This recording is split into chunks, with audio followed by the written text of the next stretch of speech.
우리 하나님의 말씀 같이 보지요. 요한복음 6장 32절에서 35절까지입니다. 요한복음 6장 32절에서 35절까지.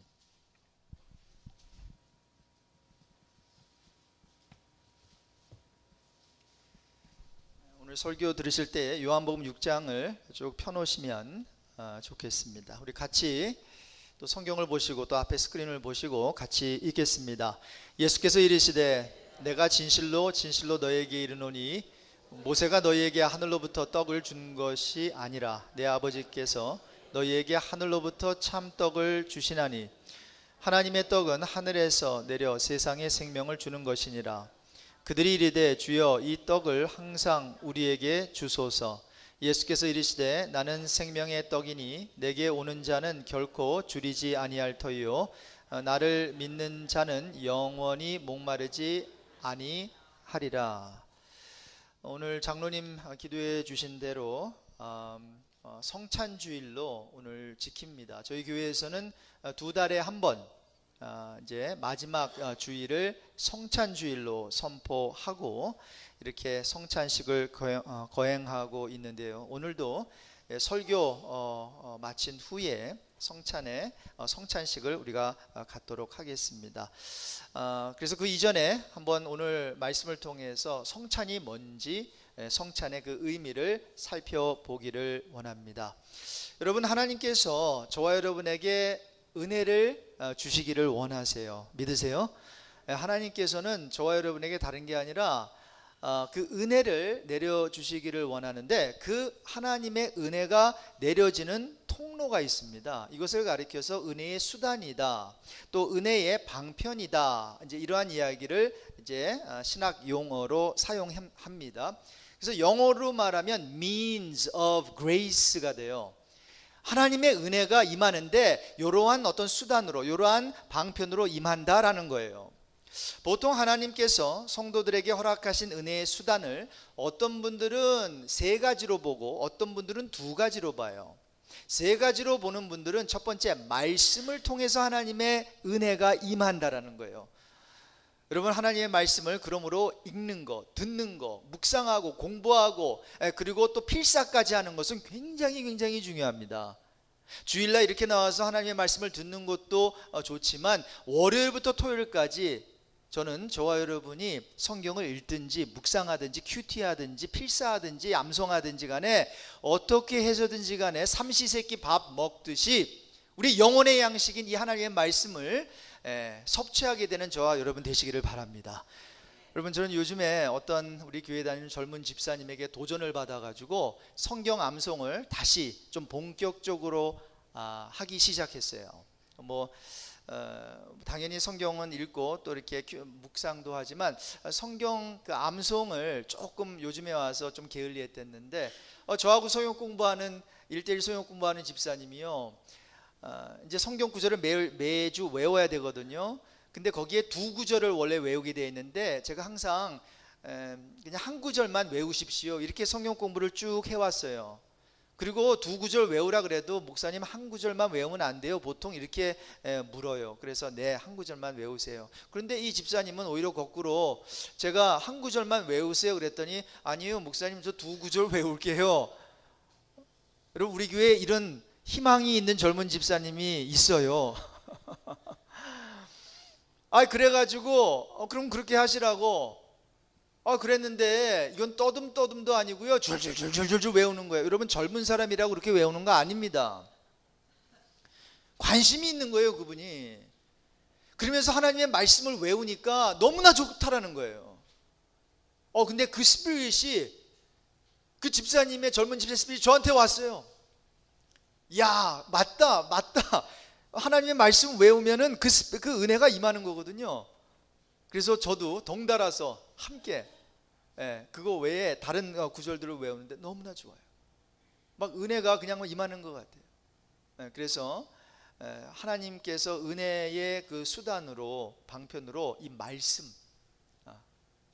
말씀을 허락해 주시고, 두 번째로 기도가 있죠. 기도를 통해서 하나님께서 은혜를 주십니다. 기도는 하나님과의 그 대화인데 그 기도를 통해서 하나님께서는 우리가 그분의 은혜를 체험하게 하세요. 그런데 세 번째 방편이 있어요. 바로 성례라고 하는 것입니다. 영어로 하면 sacrament이에요. 그 중에서도 여러분 성찬 있죠? 성찬, 주님의 몸과 살을 상징하는 떡과 잔을 먹고 마시는, 자, 이 성찬은 온몸으로 하나님의 은혜를 느끼는 은혜의 통로가 되는 거예요. 뭐 성찬뿐만이 아니라 세례도 이제 성례가 두 가지인데 세례와 성찬이거든요. 이 세례도 마찬가지죠. 물에 깊숙이 들어갔다가 만약에 침례를 받으면 그리고 싹 올라오는 거예요. 뭐예요? 예수님과 죽고. 그래서 어떤 목사님은 이제 침례탕에 이렇게 올라오지 못하게 이렇게 막 누르고 있대요. 막 그러다가 막 꼴깍꼴깍 하다가 이제 확 올라오면은 그게 맞는 거예요. 예, 내가 죽는 거예요. 예수님과 함께. 그리고 예수님과 함께 살아나는 것. 그게 세례거든요. 자, 그래서 이 성례라고 하는 것은 귀로만 듣는 것이 아니라 온 몸으로 하나님의 은혜를 느끼는 은혜의 통로가 된다는 거예요.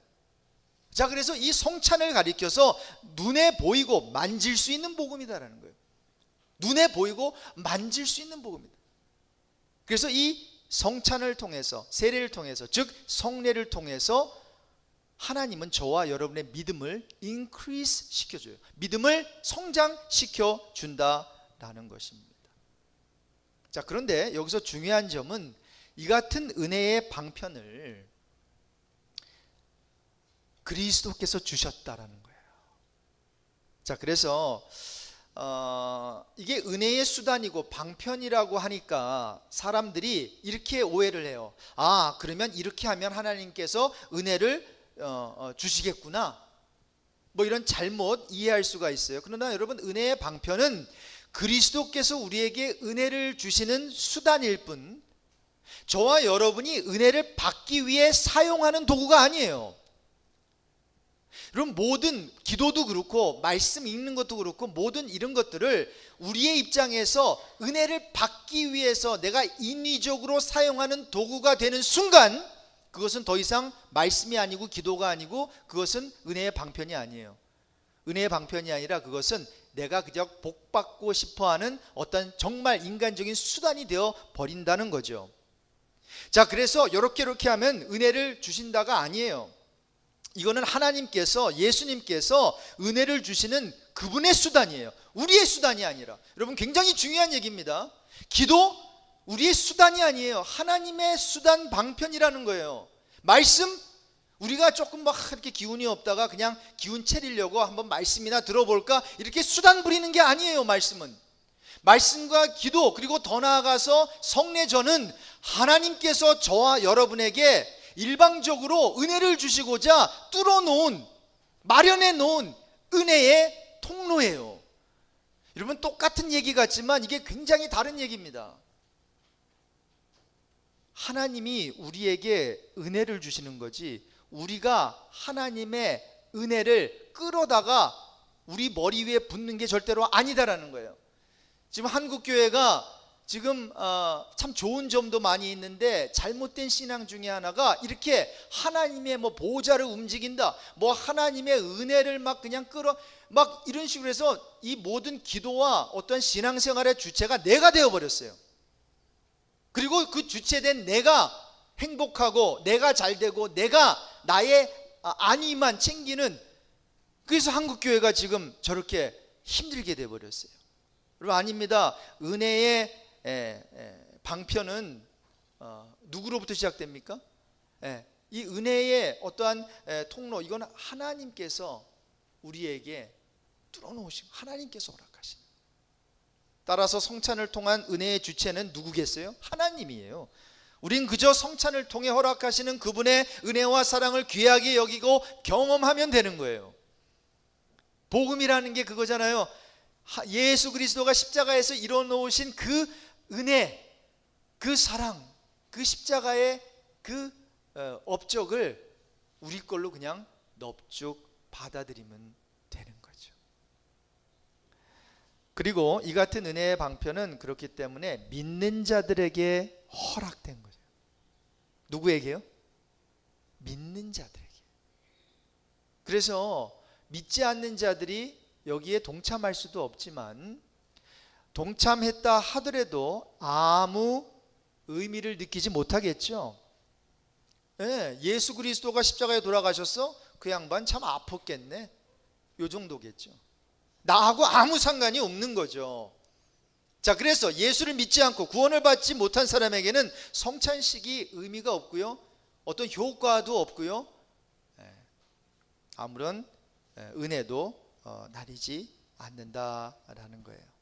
자, 그래서 이 성찬, 물론 이제 세 가지로 나누면 은혜 방편이 말씀, 기도, 이렇게 성례 이렇게 되는데 또 두 가지로 보는 분들도 있어요. 그냥 말씀과 성례. 근데 중요한 것은 이 말씀과 특히 성례는 빠지지 않는 확실한 하나님의 은혜의 수단, 방편이라는 거죠. 저는 오늘 본문을 중심으로 성찬의 참 의미를 오병이어의 사건을 통해서 좀 살펴보기를 원하는 거예요. 자, 요한복음 6장 1절 이하 그리고 마태복음 14장 13절 이하에 보면 우리 예수님께서 보리떡 5개와 물고기 2마리로 몇 명을 먹이세요? 남자만 5,000명을 먹이시는 사건이 나옵니다. 우리에게는 굉장히 놀라운 사건이에요. 어찌 한 아이가 먹어도 모자랄 그 도시락에 들어있는 오병이어를 가지고 5,000명을 먹이시냐는 거죠. 자, 그런데 우리는 이 오병이어 사건을 읽어내면서 잘못된 해석들을 한다는 거예요. 어떤 잘못된 해석을 합니까? 예수님께서 이렇게 특별한 기적을 통해 수천 명을 먹인 사건을 읽어내면서 마치 굶주린 자들을 위한 굶주린 자들을 위한 구제의 한 방편으로 이해하는 거예요. 이제 먹을 것이 없는 그 배고파하는 사람들에게 이렇게 먹이시는, 구제하시는 예수님이구나. 그러므로 우리도 구제해야지. 여러분, 이것은 잘못된 해석이고 뭐 잘못된 적용이다라고까지 말할 필요는 없겠지만 좀 얕은 해석이고 얕은 적용이에요. 또 어떤 분들은 오병이어의 사건을 보면서 이런 얘기 여러분 들어보셨죠? 여러분, 하나님께 작은 것이라도 정성껏 바쳐보십시오. 상상도 하지 못할 정도로 큰 축복이 옵니다. 여러분, 이런 얘기 들어보셨죠? 여러분, 이렇게 해석하고 적용하는 사람들도 있는데 이것 또한 굉장히 얕은 가난한 그러한 해석이고 이해예요. 또한 어떤 분은 하나님은 영적인 것만 채워주시는 것이 아니라 육적인 양식도 우리에게 공급해 주시는 분입니다. 이러면서 이 말씀을 풀어가는데 이것 또한 완전한 어떤 건강한 그러한 해석은 아니에요. 자, 그렇다면 이 오병이어의 기적에 대한 올바른 이해는 무엇일까요? 도대체 무엇을 우리 예수님은 이 오병이어의 기적을 통해서 communicate, 전달하고 싶으신 것일까요? 바로 그것이 요한복음 6장 전체에 있어요. 6장 1절부터 우리가 읽지는 않았지만 거기에 이제 예수님께서 5,000명을 먹이시면서 쭉 설명되어 있는 게 이제 오늘 본문까지 이제 연결되는 것입니다. 자, 이 오병이어의 사건은 결론부터 말씀드리자면 예수 그리스도의 죽음을 통해서 저와 여러분에게 주어질 그 풍성한 하늘나라의 풍요를, 그 abundance, heavenly abundance, 그 하늘나라의 풍요를 설명하는 사건인 거예요. 그죠? 그냥 배고픈 사람, 굶주린 사람 먹였다, 요 정도가 아니라 그 풍성한 하나님의 나라의 그 풍성함을 설명하는데 바로 예수 그리스도의 죽음을 통해서 우리에게 그 풍성한 것이 넘치도록 채워진다, 요거를 가르쳐 주기 위해서 이 사건을 터뜨린 거예요. 자, 그래서 여러분, 오병이어라고 하는 소품이 나오죠. 여기에 강조점이 있는 게 아닙니다. 여러분, 오병이어의 그 물건은, 그 도시락은 그것으로는 도저히 불가능한 것이라는 것을, 그러니까 10명도 먹을 수 없는 거예요. 한 명도 아마 먹어도 배고픈 거예요. 그냥 또 다른 도시락 또 끄집어내야 할 정도로 빈약한 도시락이거든요. 자, 그래서 그것으로는 도저히 불가능한 것이라는 것을 나타내는 그저 보잘것 없고 아주 작은 것의 상징일 뿐이죠. 그러니까 그거 가져와 라고 하는 데에 엠퍼사이즈가 있는 것이 아니라, 강조점이 있는 것이 아니라, 그거 필요 없는 거야 라는 거예요. 여러분 그거 없어도 우리 예수님께서는 그 하늘에서 만나를 내리셨잖아요. 우리 하나님께서. 예수님 그렇게 하실 수 있거든요. 자, 그래서 여기서 가르쳐 주시는 그 레슨은 무엇인가 하면, 이 구원이라고 하는 것이, 이 구원이라고 하는 게 하늘나라의 어떤 풍요로움의 상징 아니에요? 그리고 우리가 그 구원을 이제 누리는 거죠. 받고. 자, 이 구원이라는 것이 인간들이 무엇을 보탤 수 있는 것이 아니라는 것을 지금 말해주고 있는 거예요. 자, 도저히 불가능한 거예요. 뭐 도시락이 하나 있든 아니면 2개 있든 10개 있든 그 5,000명 이상, 남자만 5,000명이니까 뭐 10,000명 아이들까지, 뭐 15,000명 여자인들까지 그 사람들을 먹일 수 없다라는 거예요. 그런데 인간이 무엇을 보탤 수 있는 것이 아니라 도저히 불가능한 그것을 예수께서는 뭐예요? 자기의 살과 피를 찢어주심으로, 살을 찢겨주시고 피를 흘려주심으로 우리에게 그 천국의 풍요로움, 그 천국의 풍요를 은혜로 주신다.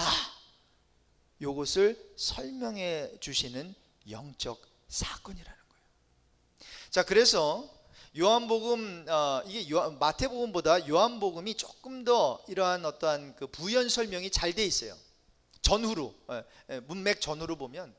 그래서 요한복음 6장 4절에 보면, 마침 유대인의 명절인 유월절이 가까운지라 라고 하면서 이 오병이어 사건의 그 출발을, 요한복음 6장 4절에서는 유월절이라고 하는 어떤 그림을 그리면서 이 오병이어의 사건을 이야기하고 있는 거예요. 어떤 의도가 있는 거예요. 어떤 의도일까요? 여러분, 유월절에 어떤 일이 일어났지요? 어린 양의 흘린 그 피, 그쵸? 진짜 어린 양을 죽여서 그 피를 문설주에 바르면 어떻게 돼요?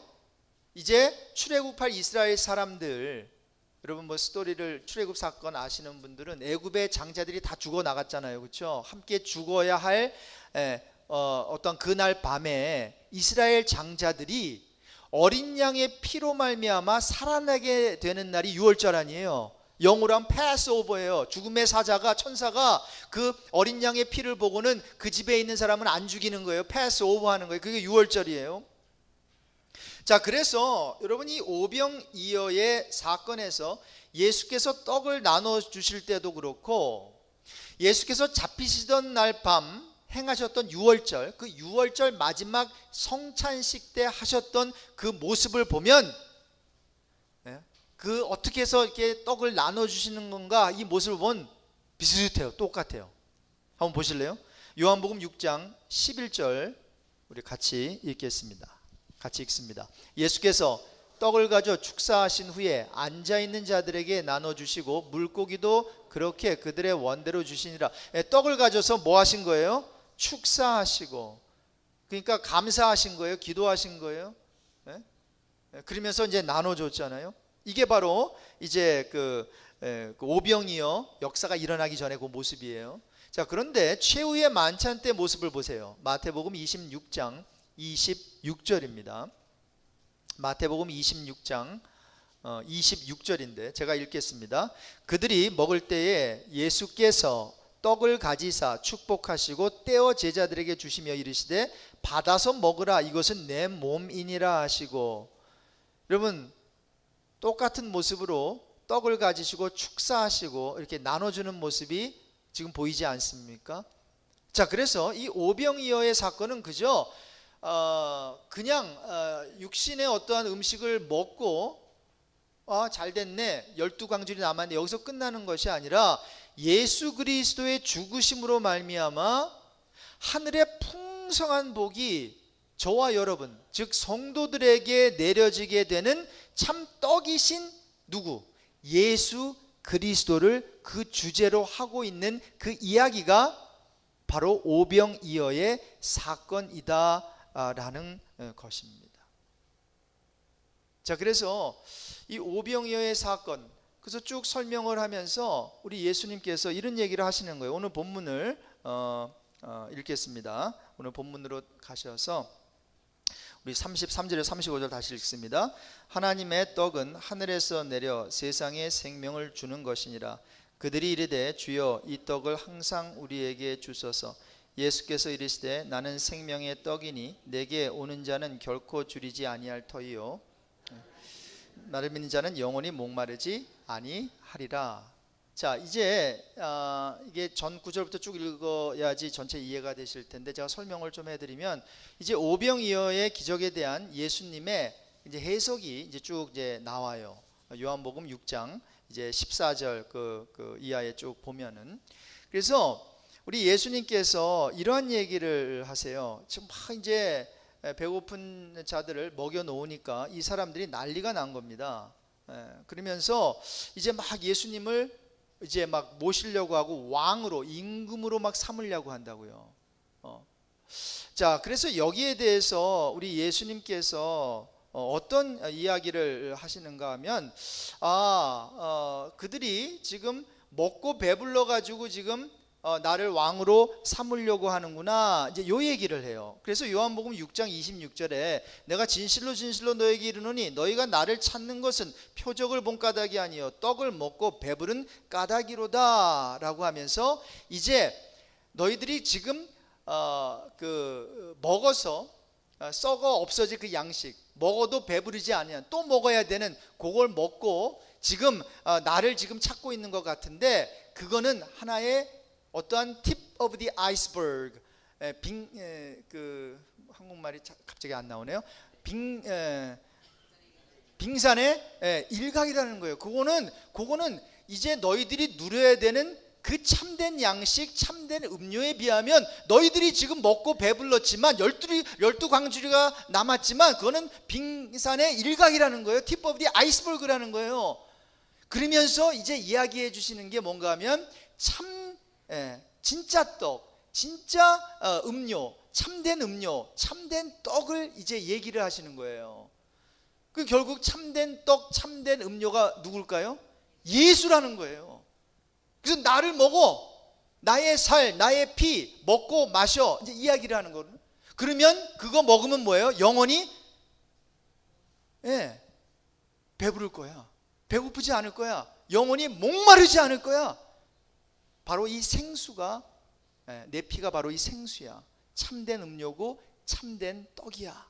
이제 요 얘기를 하는 거예요. 그러면서 이제 되어지는 오늘 본문 전후 문맥은 뭔가 하면, 그래서 썩을 양식을 위하여 일하지 말고 영생하도록 있는 양식을 위해서 일해, 이제 이런 얘기를 하는 거예요. 여러분, 오늘 요 메시지를 들으시는 여러분 되시기 바랍니다. 썩을 양식을 위해서 일하지 마십시오. 내일부터 여러분 일 나가실 텐데, 우리가 일하는 목적은 양식을 위해서 일하는 게 아니에요. 여러분, 만약에 그냥 썩을 양식, 물질만을 위해서 일한다면 하나님을 안 믿는 사람과 전혀 다를 바가 없어요. 분명히 예수님께서 말씀하셨습니다. 썩을 양식을 위하여서 일하는 우리가 아니라, 그러면 어떻게 일해요? 영생하도록 있는 양식을 위하여 하라 그랬어요. 그러니까 사람들이 그러면 어떻게 그 일을 합니까? 하나님의 그 일을 어떻게 합니까? 그랬더니 예수님께서 무슨 말씀하셨어요? 하나님의 일은 이것이니 그가 보내신 자를 믿는 거다 그래요. 하나님이 보내신 자, 즉 메시아 예수 그리스도를 믿는 것이 하나님의 일이고, 바로 그 일이 영생하도록 있는 양식을 위하여 일하는 거다라는 거죠.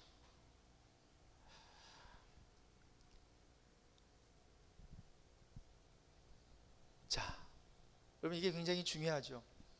우리가 내일도 일할 것이고, 그리고 아마 주님 오시는 그날까지 일할 거예요. 그런데 우리의 일하는 목적은 그저 옷이나 입고 음식이나 사 먹고, 그리고 좋은 집 사고 또 좋은 차 굴리는 것이 나쁘다는 것은 아닌데, 그것만을 위한 것이 아니다라고 하는 그 정확한 우리 일하는 것에 어떠한 그 목표가 있어야 된다라는 거죠. 우리가 왜 일하고 왜 여기서 삽니까? 영생하도록 있는 양식을 위하여 살기 위해서 우리가 그것을 한다라는 것입니다. 자, 그래서 우리 예수님께서 이스라엘 민족 가운데 이 오병이어의 그 기적을 일으키신 목적은 그런 것, 그저 먹으면 또 배고픈 그 양식이나 그냥 구하라고, 그래서 예수님 믿으면 그거 그냥 물질적인 축복, 그거 받아내려고 나를 따르지 말라는 거예요. 그걸 위해서 예수님 믿지 말라는 거예요. 그런데 아직까지도 우리 한국 교회는 뭐예요? 그걸 위해서 예수님 따르지 않아요?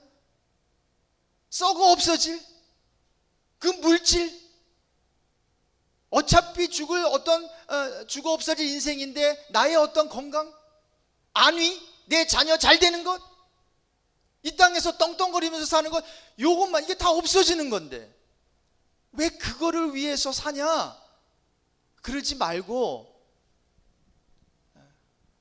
영원히 썩지 않을 그 양식, 한번 먹으면 정말 영원히 배고프지 않을, 영원히 목마르지 않을 참된 음료, 참된 음식, 그것을 위해 살아.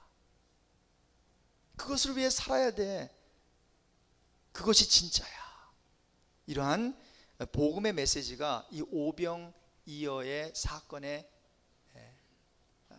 통해서 우리가 볼 수 있다라는 것입니다. 자, 여러분, 결론으로 오늘 저와 여러분이 이제 예수님의 살과 피를 상징하는 떡과 잔을 마실 텐데, 어떤 다른 교파에서 말하는 것처럼 이것을 먹는 순간 정말 예수의 살이 되고 정말 예수의 피가 되는 건 아니에요.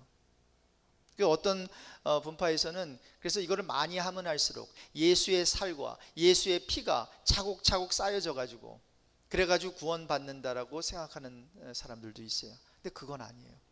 이미 저와 여러분은 구원을 받았습니다. 그리고 구원을 받았는데 그 감격을 다시 한번, 어떻게 구원받았지? 어떻게 내가 하나님의 자녀가 됐지? 아니, 어떻게 이 죄인 중에 괴수인 내가 어떻게 그리스도의 제자가 됐지? 이것을 상기시켜 주는 게 이 성찬이에요. 근데 보세요, 여러분, 우리가 음식을 먹으면 그 음식이 내가 되죠. 나의 에너지가 되죠. 나하고 연합이 되죠. 하나가 되죠. 우리 예수님께서는 저와 여러분을 이렇게 뭐라 그럴까요? 하나 되게 하기 위해서, 연합하기 위해서, 그래, 너 이제 내가 너 군림할게, 이제 나 따라와, 나 꼭 붙어 있어, 뭐 이런 식으로 어프로치 하신 게 아니라, 맨 처음 어프로치는 그저 그분이 십자가에 죽어 주신 거예요. 그래가지고 살을 찢겨 주시고 피를 흘려 주시면서 그거를 먹어. 그러면서 우리 삶 가운데 그 정도로 철저하게 그분 자신을 부인하면서 죽어 주시면서 우리 안에 들어오기를 원하시는 거죠. 여러분 아세요? 우리가 구원받으려고 하는 그 어떠한 애절함보다 우리를 구원해 주시고자 하는 하나님의 그 마음이 더 간절한 거예요. 여러분, 지금 여러분 가족 가운데 구원받아야 될 사람 있죠? 아이고, 내 남편 구원받아야 되는데, 내 자녀 구원받고 천국 가야 되는데, 그런 어떠한 간절함이 얼마나 간절하겠어요, 그렇죠? 그런데 하나님께서 그 영혼을 보실 때 그 영혼을 구원하시고자 하는 그 마음은 더 간절한 거예요. 그러니까 여러분, 그러한 여호와 하나님의 열심이 저와 여러분을 구원해 주시는 거예요. 여호와의 그 마음이, 그 사랑이 저와 여러분을 구원받는 자리로 나아가게 해 주시는 거예요. 그러니 우리 이따가 오후에 복음 이끄는 삶 전도 배우겠지만, 전도가 힘든 건가요? 어려운 건가요? 내가 하면 어렵지만 하나님께서 하시면 전혀 어려운 것이 아니라 이미 게임 끝난 건데, 우리는 뭐예요? 그걸 바라보면서 감사하면서 예수님을 증거하고 그 사람을 섬겨주고 그 사람을 위해서 기도해주면, 벽돌 하나하나 쌓는 것처럼 내가 벽돌 하나, 저 사람이 벽돌 하나, 이 사람이 벽돌 하나, 그런 가운데 하나님께서 역사하시면 그 영혼은 반드시 구원될 줄로 믿습니다. 하나님의 예정 가운데 있는 자라면 그 영혼은 반드시 구원됩니다. 자, 그러니 그 확신을 가지고 우리는 나가서 하나님께서 구원하실 자들에게 우리는 복음을 전해요. 근데 그 사람이 누군지는 모르니까 다 전하는 거예요. 그러면 하나님께서 거두시는 거예요. 거두시는 거예요. 자, 그래서 오늘도 이제 성찬을 우리가 받게 되는데, 여러분 어떻게 받으실 거예요? 어떻게 받으실 거예요? 여러분 감사함으로 받으십시오. 그리고 어떻게 받으실 거예요? 바로 나의 연약함을 위해서 우리 예수님께서 돌아가 주셨는데, 바로 나의 질병, 나의 연약함, 이사야서 53장의 기록된 그 내용은 허물, 우리의 죄악, 우리의 어떠한 연약함, 이것을 담당하시고 우리 예수님께서 십자가에 돌아가신. 그래서 이 살과 피는 바로 누구를 위해서?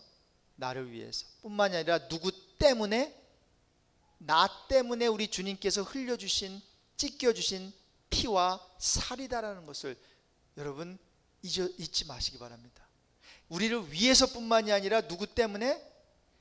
내가 주님의 살을 찢은 거예요. 내 죄 때문에. 나의 그 죄악 때문에 예수가 피를 흘려주신 거예요. 그거. 근데 예수님께서는 그렇게 당하시고도 그 찢기신 살을 우리에게 또 주시는 거예요. 그래, 나를 찢어놨지, 네 죄가 내가 피 흘렸지, 그런데 그거 다 줄게. 그것까지도 마시고 다 먹어. 그러면서 그 정도까지 뭐예요? 우리와 연합하면서 우리를 끌고 어디로 가시는 거예요? 천국으로 가시고자 하는 그 사랑, 천국으로 우리를 인도하시고자 하는 그 그리스도의 그 엄청난 그 사랑과 그 은혜가 지금 이 떡과 잔에 고스란히 지금 담겨져 있는 거예요. 그래서 여러분 이 잔과 이 떡과 잔을 받으시면서, 아, 그렇지, 나는 부족하지만 예수 믿는 나를 우리 예수님께서 꼭 붙들고 나를 그 천국까지 무사히 안전하게 이제 인도해 주실 거야. 이러한 믿음을 가지고 우리 성찬을 받으시는 여러분 되시기를 바랍니다.